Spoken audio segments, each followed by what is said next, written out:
사도행전 28장 1절에서 10절 말씀입니다.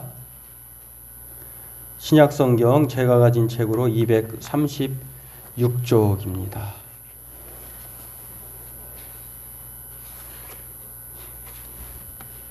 우리 함께 같이 읽도록 하겠습니다. 우리가 구조된 후에 안즉 그 섬은 멜리데라 하더라. 비가 오고 날이 참에 원주민들이 우리에게 특별한 동정을 하여 불을 피워 우리를 다 영접하더라. 바울이 나무 한 묶음을 거두어 불에 넣으니 뜨거움으로 말미암아 독사가 나와 그 손을 물고 있는지라. 원주민들이 이 짐승이 그 손에 매달려 있음을 보고 서로 말하되 진실로 이 사람은 살인한 자로다. 바다에서는 구조를 받았으나 공의가 그를 살리지 못하게 함이로다 하더니 바울이 그 짐승을 불에 떨어 버리매 조금도 상함이 없더라. 그들은 그가 붙든지 혹은 갑자기 쓰러져 죽을 줄로 기다렸다가 오래 기다려도 그에게 아무 이상이 없음을 보고 돌이켜 생각하여 말하되 그를 신이라 하더라. 이 섬에서 가장 높은 사람 보블리오라 하는 이가 그 근처에 토지가 있는지라. 그가 우리를 영접하여 사흘이나 친절히 머물게 하더니 보블리오의 부친이 열병과 이질에 걸려 누워 있거늘 바울이 들어가서 기도하고 그에게 안수하여 낫게 하매 이러므로 섬 가운데 다른 병든 사람들이 와서 고침을 받고 후한 예로 우리를 대접하고 떠날 때에 우리 쓸 것을 배에 실었더라. 아멘. 우리 함께 옆에 계신 분 또 우리 본인 스스로에게 이렇게 함께 인사하겠습니다. 반갑습니다. 고맙습니다. 주의 이름으로 사랑합니다. 하나님이 우리와 함께 하십니다. 아멘. 오늘 우리가 읽은 말씀에 특별한 동정을 받았다라고 하는 내용이 나오는데요. 하나님께서 예배하는 우리 군포 자유교회 성도님들 그리고 속한 모든 하나님의 자녀들에게 이 특별한 동정이 임하기를 주의 이름으로 축원합니다. 오늘 바울이 독사에 물렸다 하더라도 떨어버리는 역사가 우리 삶 가운데 일어나길 주의 이름으로 축원합니다. 오늘 본문은 바울이 로마로 가던 중 지난 시간에 27장에 보면 바울이 예루살렘 그 주변의 가이사라에서 우리 한번 그림을 볼까요? 이렇게 시돈에서 무라라고 하는 항구에서 알렉산드리오를 타고 미항에 크레타 섬에라고 하는 미항까지 왔어요. 근데 여기에서 일이 좀 잘못돼서 겨울을 날 수 없어서 벨릭스라고 하는 곳으로 이주하다가 아주 유라굴라라고 하는 광풍을 만납니다. 원래 목적지는 로마예요. 가기도 전에 난파를 당합니다. 이렇게 한번 다음 거 볼까요? 그레데 섬에서 미항에서 베닉스 항구로 가다가 갑자기 광풍을 만난 겁니다. 그래서 이렇게 그레데 섬을 좀 확대하면 이렇고요. 하나 더 보십시다. 그리고 이렇게 가는 도중에 다음 거 이런 일이 벌어진 것입니다. 이게 지난 시간에 우리가 살펴본 27장의 내용인데요. 그렇습니다. 이 과정을 보면 이렇게 난파되어 가지고 14일 동안 이제 뭐 바람이 가는 대로 파도가 부는 대로 이렇게 바다에서 그냥 망망대해에 아주 한 치 앞도 내다볼 수 없는 상황에 처한 상황이 이 바울과 알렉산드리오를 탄 276명의 운명이에요. 근데 놀랍게도 우리가 지난 시간에 살펴봤습니다만 바울이 이렇게 말했어요. 여러분이여 안심하십시오. 나는 내게 말씀하신 그대로 되리라고 하나님을 믿습니다. 이 말씀으로 다 두려워하고 또 불안에 떨었지만 단 한 사람 하나님을 믿고 하나님의 말씀을 붙들었던 바울이 자신을 하나님을 믿는 자로 말하면서 여러분 안심하십시오. 하나님께서 내게 말씀하신 대로 나는 살 것을 믿습니다. 오늘 그런 일이 있었다고 하는 것입니다. 그런 이후에요. 오늘 28장의 내용을 보면 이렇게 14일 동안 바다에서 방황하다가 난파된 채로 멜리데 섬이라고 하는 곳에 도착을 합니다. 그리고 그 멜리데 섬에서 이제 비도 내리고 우리가 읽었습니다만 비도 내리고 날씨도 겨울철이니까 춥기도 하고 하니까 이제 원주민들로부터 특별한 동정을 받아. 참 원주민들도 하나님께서 예비하신 사람 같아요. 왜냐하면 낯선 사람이 오면 적으로 간 줄 알 것 아니겠습니까? 그런데 그 원주민들이 특별하게 동정을 했어요. 받아들이고 또 불을 피워서 젖은 옷을 또 젖은 몸을 말리겠는데 놀랍게도 이 바울이 그 나무 한 움큼을 이렇게 불을 떼는 데에 돕기 위해서 이렇게 던지다가 그 뜨거우니까 그 뱀이 튀어 올라서 독뱀이 바울을 물어버린 것입니다. 그런데 그래서 원주민이 생각할 때 이 사람은 진짜 살인한 사람이구나.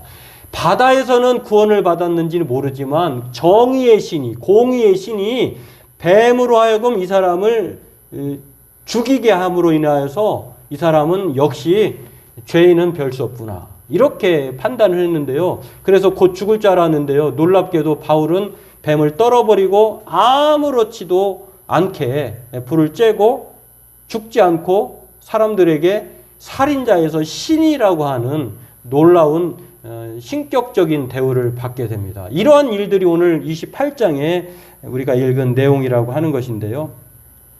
그렇습니다. 이 사람들이 볼 때는요.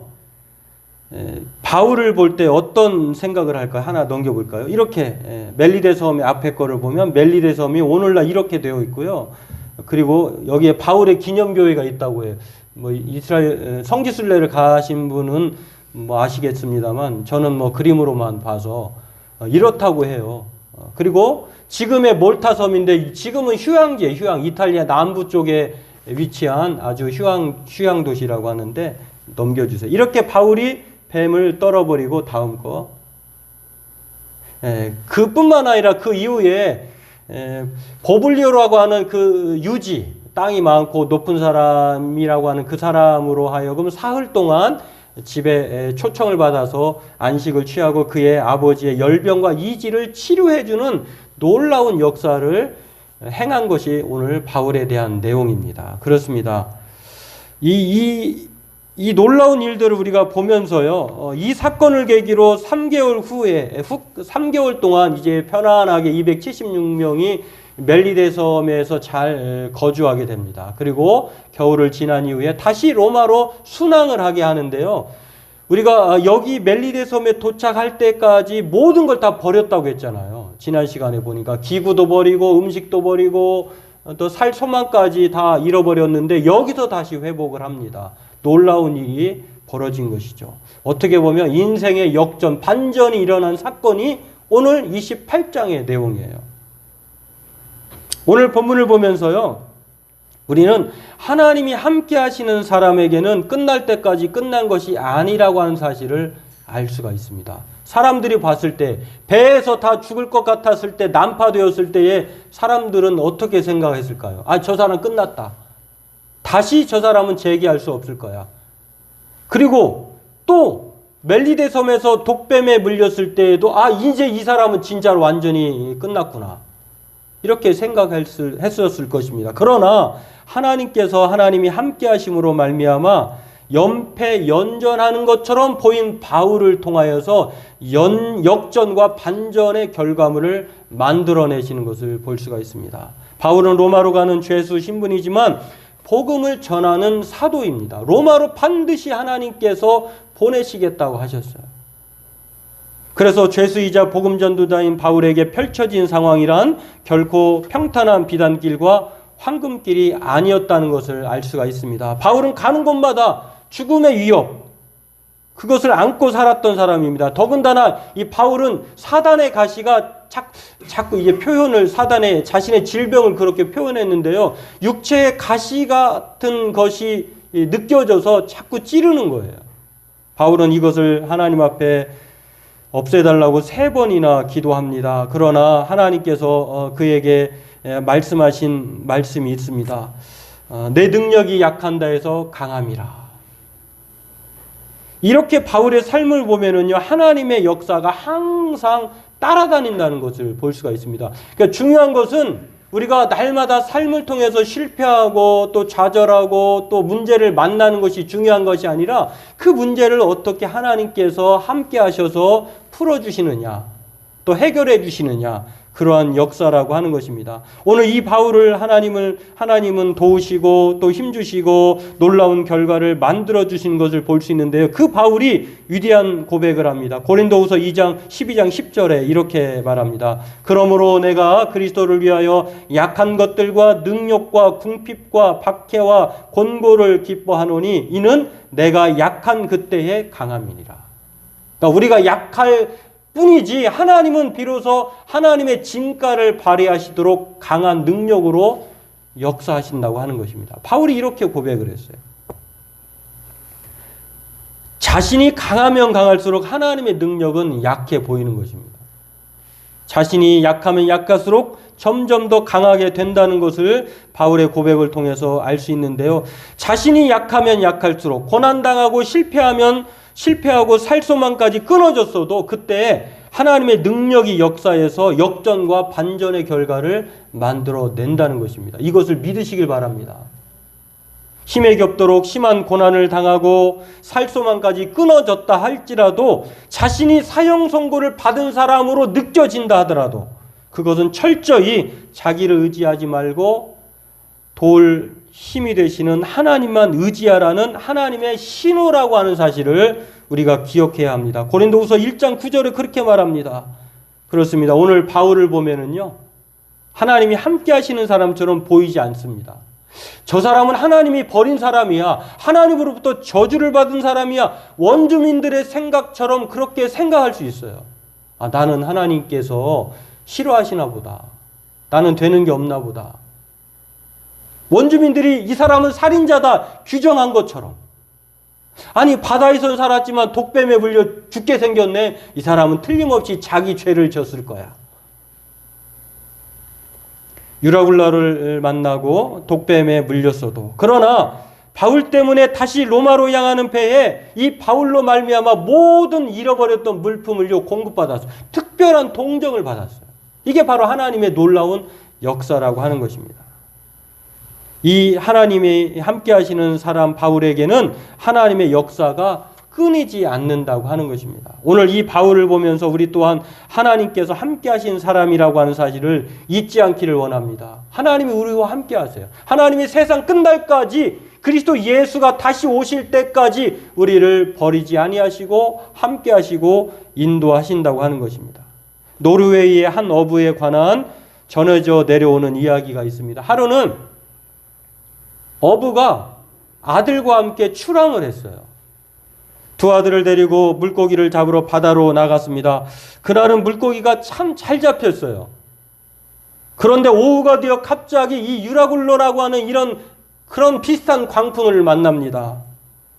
해안선으로 엄청난 폭풍이 몰려 들어옵니다. 이때 바다에 있던 세 남자가 자기 집을 조금이라도 시야에서 놓치지 않기 위해서 이제 가까이 오는데 거기 광풍을 만난 거예요. 그런데 자기 집은 보여요. 야, 조금만 가면 내가 집에 이 만선의 기쁨을 가지고 집에 도착할 수 있겠구나. 이런 세 사람들이 그렇게 생각을 않고 달려가고 있는데, 놀라운 사실은요, 그때 바로 자신의 집에서 불이 난 거예요.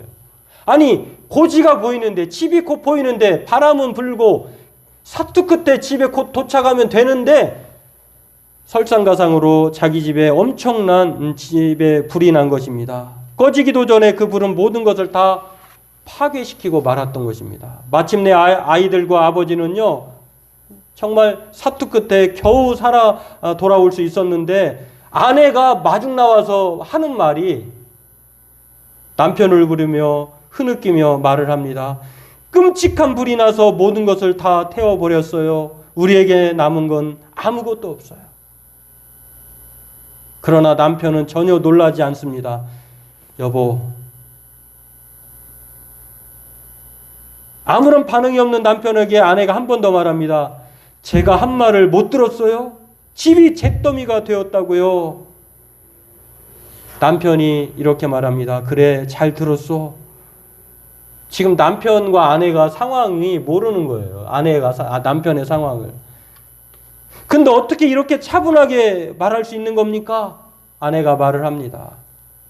남편이 다시 대답합니다. 당신은 이해하지 못합니다. 수시간 전에 우리는 바다에서 완전히 길을 잃어버렸어요. 이제 틀림없이 죽겠구나. 그렇게 생각했는데 그때 이상한 일이 발생했어. 이제 틀림없이 그렇게 생각했는데 이상한 금색 같은 불꽃이 타오르는 것을 보았소. 그리고 그 불꽃이 점점 커지는 거요. 우리는 그 불빛을 향하여 배를 몰기로 작정했지. 그리고는 아내의 어깨를 잡고 그녀의 눈을 들여다보면서 이렇게 말을 합니다. 모르겠어? 우리 집을 휩쓸고 간 그 끔찍한 불이 우리의 생명을 구한 멋진 불이었다고. 하나님께서 모든 것을 아시고 계셨소. 하나님은 정말 위대한 하나님이 아니요. 아내는 집의 모든 것이 다 불에 타서 모든 걸 잃었다고 생각했는데 바다에 나갔던 남편은요, 그 불 때문에 자신의 소유물을 잃었지만 그 불 때문에 자신의 생명을 건진 거예요. 멋진 불. 불행한 끔찍한 불이 아니라 이 남편에게 있어서 두 아들과 그 불은 실패한 불이 아니라 생명을 살리는 불이었다고 하는 것입니다. 잠언 기자는 이렇게 말을 합니다. 대저 의인은 7번 넘어질지라도 다시 일어나려니와 악인은 재앙으로 말미암아 엎드러지니라. 하나님의 사람들은, 하나님이 함께 하시는 사람들에게는 실패란 없는 거예요. 다시 일어날 수 있는 믿음만 있다고 하는 것입니다. 그렇습니다. 오늘 우리 믿음의 사람들은 넘어져도 다시 일어설 수 있음을 믿으시길 바랍니다. 우리가 넘어져도 하나님이 우리를 일으켜 세우시는 거예요. 우리가 만선의 기쁨으로 집에 돌아오다가 이런 큰 풍랑을 만났다 하더라도 우리가 죽을 고비를 하나님께서는 다른 것을 소비하심으로 말미암아 우리의 생명을 이끌어 내신다고 하는 것입니다. 유라굴로라고 하는 이 광풍을 만난 알렉산드리아 호의 모든 사람들의 배를 가볍게 합니다. 그리고 모든 것을 그 사람들은 살기 위해서 버렸어요. 버리지 않으면 배 무게에 의하여서 배가 곧 침몰되니까 다 버렸어요. 그러나 놀라운 사실은 다 버려야 살아남는다고 하는 것입니다. 우리가 절망했을 때에 비로소 하나님의 가능성을 보는 거예요. 우리가 여전히 넉넉하고 풍성할 때에는 하나님의 가능성보다 나의 가능성만 보는 거예요. 나의 힘만 의지하는 것입니다. 그러나 우리가 다 잃어버려야 하나님의 희망을 보고 가능성을 본다고 하는 것입니다. 19세기 초 중국 청나라에요. 아편 전쟁 후유증이 있었는데 그 후유증으로 말미암아 태평 천국의 난이 일어났다고 합니다. 반란군이 곳곳에 세력이 확산되고 이것 때문에 황제가 이제 토벌꾼을 보내가지고 이제 승리를 거둬와야 되는데, 아니 이 토벌꾼을 반란군을 제압할 수 있는 사람들이 없는 거예요. 이 반란을 제압해야 되는데 황제가 고민거리가 생긴 것입니다. 아니 어떻게 해야 저 사람들을 다 제거할 수 있을까? 그래서 계속 토벌군이 밀리고 광저우에서 시작한 반란군이 남경까지 장악했다고 하는데 이 절체절명의 위기에서 황제는요 유능한 전략가이자 관료인 증국번이라고 하는 사람을 파송한다고 합니다. 야, 저 반란군들을 좀 제거해라. 이렇게 이 사람을, 이 장수를 보냈는데요. 역시 반란군을 계속 못몰치는 거예요. 아니 이 사람도 중국번도 별 수 없는 거예요. 그런데 놀랍게도요, 황제가 이 패전한 뱅수를 갈아치우지 않고 계속 고용하는데 그가 보낸 편지 때문이었어요. 편지. 어떤 편지였냐면요. 그 내용을 보니까 그 제목을 보니까 연패연전. 곧 계속 지고 있지만 계속 싸우고 있습니다. 편지의 제목이 그거예요. 연패연전. 계속 지는데 계속 싸우고 있다는 거예요. 이 내용을, 이 제목을 보고요, 황제가 이 사람은 증국번이라고 하는 이 장수는 집념과 투혼의 사람이구나, 이 생각을 한 거예요. 이 사람은 정말 더 두고 봐도 되겠구나. 지금까지의 모든 장수가 보낸 연전 연패, 곧 계속 싸우고 있지만 계속 패배하고 있다라고 하는 이 좌절에 가득 찬 보고서와는 매우 상반된 거예요.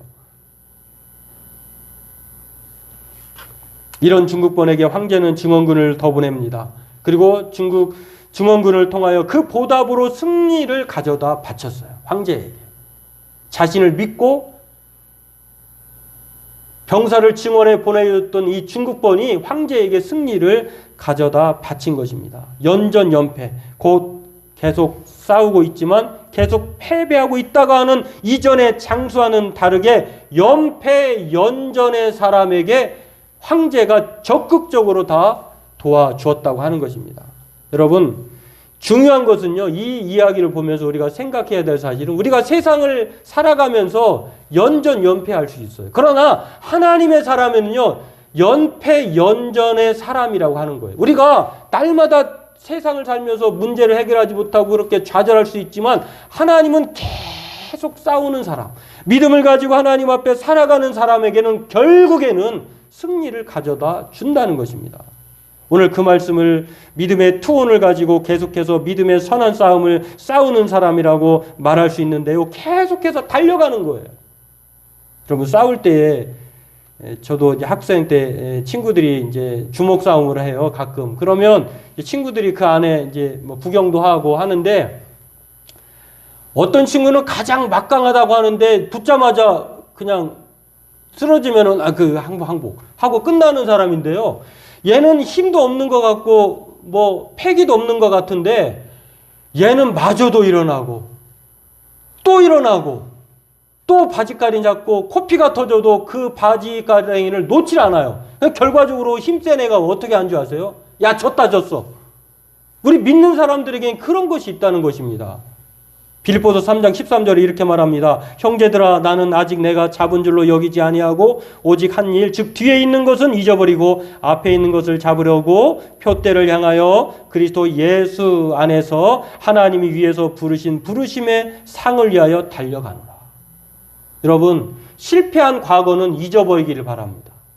우리 앞에는 부르심의 상만 있는 거예요. 앞으로 달려가기만 하면 된다는 것입니다. 달려가는 자에게 주실 그러한 놀라운 하나님의 말씀이 있습니다. 디모데후서 4장 7절 8절 같이 읽어볼까요? 나는 선한 싸움을 싸우고 나의 달려갈 길을 마치고 믿음을 지켰으니 이제 후로는 나를 위하여 의의 면류관이 예비되었으므로 주 곧 의로우신 재판장이 그날에 내게 주실 것이며 내게만 아니라 주의 나타나심을 사모하는 모든 자에게 도니라.